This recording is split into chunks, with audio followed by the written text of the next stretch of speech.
Now we are going to discuss California bearing ratio method for flexible pavements.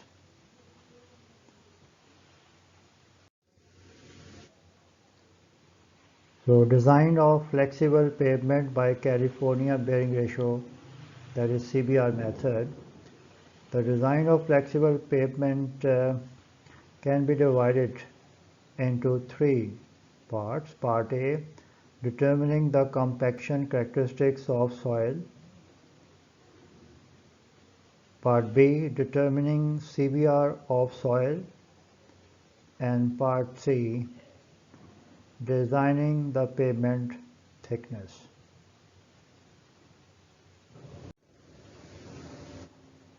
This is a schematic diagram for the CBR test. So basically CBR test is a penetration test. The material is compacted in this CBR mold, and above that the annular weights or surcharge weights are placed, surcharge plates, and basically the surcharge plates, or you can say the annular weights, are used on the mold to simulate the field conditions. And one surcharge plate represents 2.5 inches thick pavement, and two surcharge plates represent 5 inches thick pavement. So as I have mentioned that this is a penetration test, so to record the penetration we are having the transducer or the deformation dial gauge, and through that you can record the penetration, and here the load is being applied.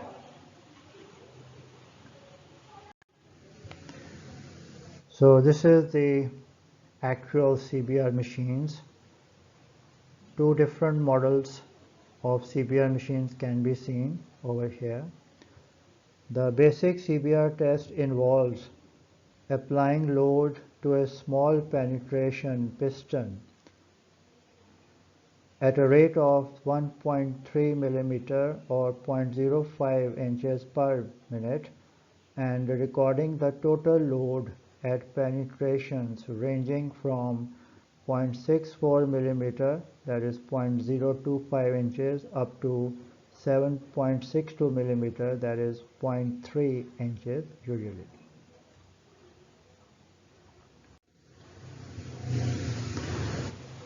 So CBR is equal to corrected load required to cause a certain penetration of the plunger divided by standard load for the same penetration of the plunger multiplied by 100. So it means the CBR value is ultimately expressed in percentage. We know that standard load for 0.1 inch penetration is equal to 3000 pounds. Standard load for 0.2 inch penetration, that's equal to 4500 pounds.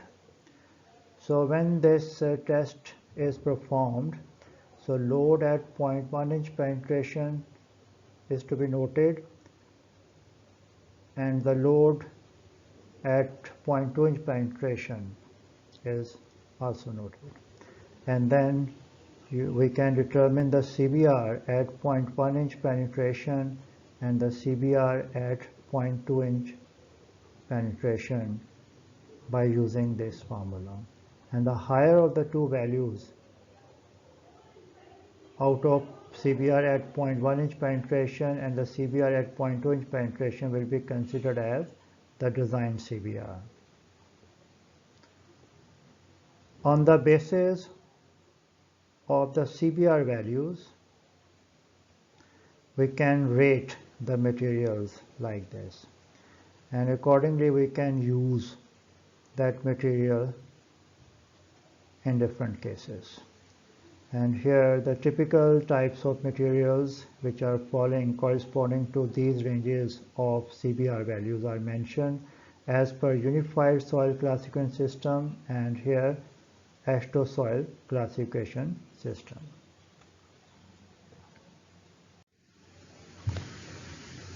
When the load versus penetration graph is plotted. So this is the typical shape, and here we do not require any correction.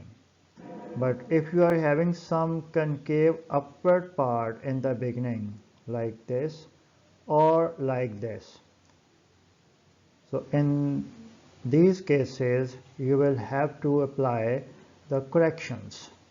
So correction is needed. And to correct that, what we do, we draw a tangent over here where this upward concave part is ending like this. So this line is touching the horizontal axis somewhere here. So now this will be taken as 0.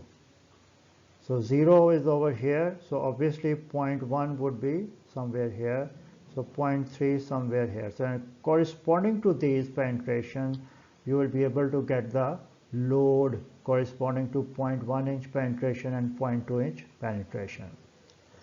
In this case, you can see we are having very small concave upward part, but you can apply the correction, and the 0 is somewhere here now, the corrected 0. So 0.1 would be over here, 0.2 would be over here like this. As I have mentioned that the typical load versus penetration curve is this one, and here correction is not required. But when you are having the concave upward part like this, so it means the correction is needed. So why is it so? It is because of two reasons. Either the plunger is not truly vertical during the penetration test, during the CBR test, or because of the surface irregularities. In the beginning, you are having this type of curve. So whenever you are having the concave upward part in the beginning, so correction is to be applied.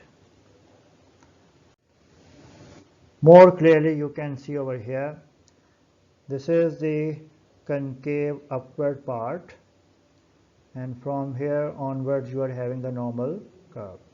So you can see by drawing the tangent over here, so now this point will be considered as 0.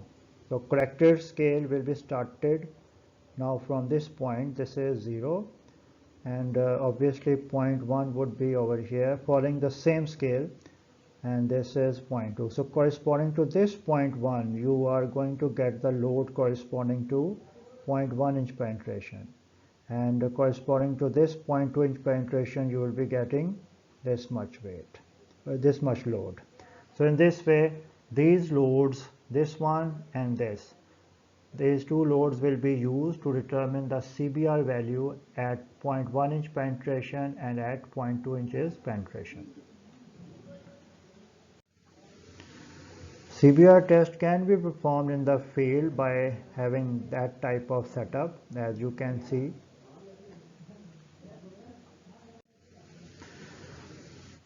So the design curves in the case of roads, we can use this design chart, and you can see that there are three curves. This is meant for light traffic, that means 7,000 pound wheel load is being considered. This one is meant for medium traffic, 9,000 pound wheel load is being considered over here. And if you just look at this one, this curve is meant for 12,000 pound wheel load, that means heavy traffic. And it's very simple. For example, you are going to consider the heavy traffic, and let's say the California bearing ratio is 10. So you can see in this way you can go up to this, and then you can move horizontally, and in this way you can get the depth of construction. Well, keep this in the mind that when you are using this method and you are using the design CBR value to determine the thickness of construction, this will be the thickness of construction above the material which is tested for CBR value. So I can explain it like that. For example, we have performed the CBR test on the subgrade. So through these design curves, you will be getting the thickness of construction lying above the subgrade. That means thickness of subbase plus thickness of base plus thickness of surfacing. You will be getting the total thickness of the pavement. Let's suppose you have performed the test on the subbase material. So CBR value of the subbase that will be used to determine the thickness of construction which is present above the subbase. That means thickness of base plus surfacing. So keep this in the mind that in the CBR test, when you are using the CBR value of one particular material, it will give you the thickness of construction above that material. Now these are the design curves for runways and taxiways, aprons, etc. So here the firm curves are meant for runways, and for taxiways apron we are using the dotted curves. So again, very simple, just using the CBR value corresponding to different wheel loads, you can get the depth of construction above that material.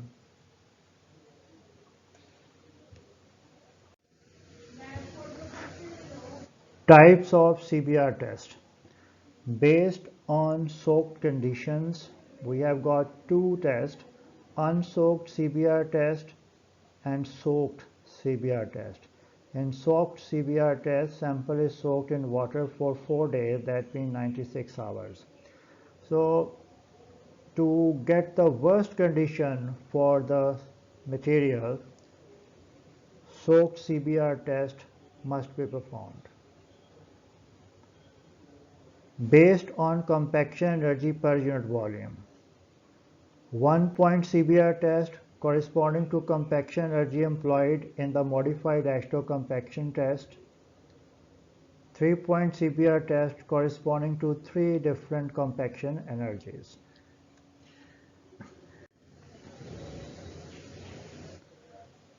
Main difference between the two methods are that the 3-point allows a greater understanding of the ground condition under different conditions. In 3-point CBR test, the samples are prepared in 3 different molds with different dry unit weights at optimum moisture content generally, which allows the soil's CBR performance to be understood at the different levels of compaction. Whereas in 1-point CBR test, the sample is prepared in one mold with maximum dry unit weight at optimum moisture content. It means that this test is very specific and maintained to maximum dry unit weight and optimum moisture content. This graph is meant for 3-point CBR test. So you can see that 3 different compaction energy per unit volume have been used. 10 blows per layer, 25 blows per layer, and 56 blows per layer. Well, in the CBR test, material has to be compacted in 5 layers, 5 nearly equal layers. So 10 blows per layer were given in this case per layer, and 25 blows per layer in this case, and 56 blows per layer in this case. So by joining that 3 points, you are having this curve, and now with the help of this curve corresponding to any desired dry unit weight, we can get the CBR value. So that is the plus point of the 3-point CBR test. Whereas in 1-point CBR test, you are getting the CBR value corresponding to maximum dry unit weight of the material and the optimum moisture content. So in other words, corresponding to 100% relative compaction, you are getting the CBR value in 1-point CBR test. but in 3-point CBR test corresponding to any desired dry unit weight, you can get the CBR value. So this is the plus point of the 3-point CBR test. And when we perform the 1-point CBR test, you will have to give 56 blows on every layer. So in this way, you will be able to compact your material in 5 layers. Because 56 blows, when we give 56 blows in the CBR mold on every layer, it means you are using the same compaction energy per unit volume as we use in the modified AASHTO compaction test.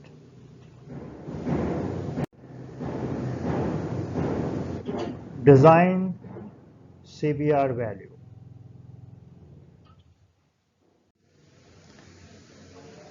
The question that arises is which value should be used. The larger value of the two values is used, but if CBR at 0.2 inches is larger, it must first be verified by testing another sample. The selection criteria imply that number 1, strengths used to design a pavement will be measured at no more than 0.2 inches of soil deformation. So this point must be kept in mind. I will repeat, strengths used to design a pavement will be measured at no more than 0.2 inches of soil deformation.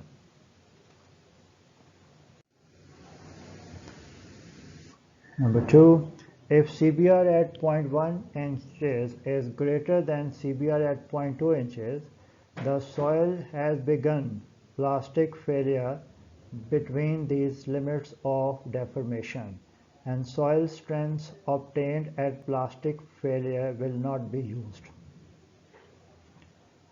Number 3, if CBR at 0.2 inches is greater than CBR at 0.1 inches, the soil is still undergoing elastic deformation up to 0.2 inches of penetration, and that this elastic strength can be verified by a second test.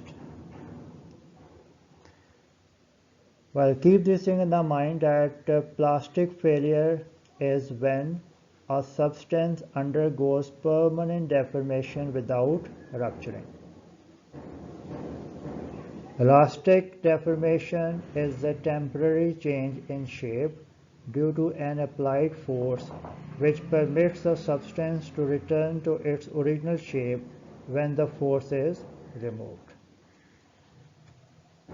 So in this way we have discussed the CBR test for the CBR method for the flexible pavement design.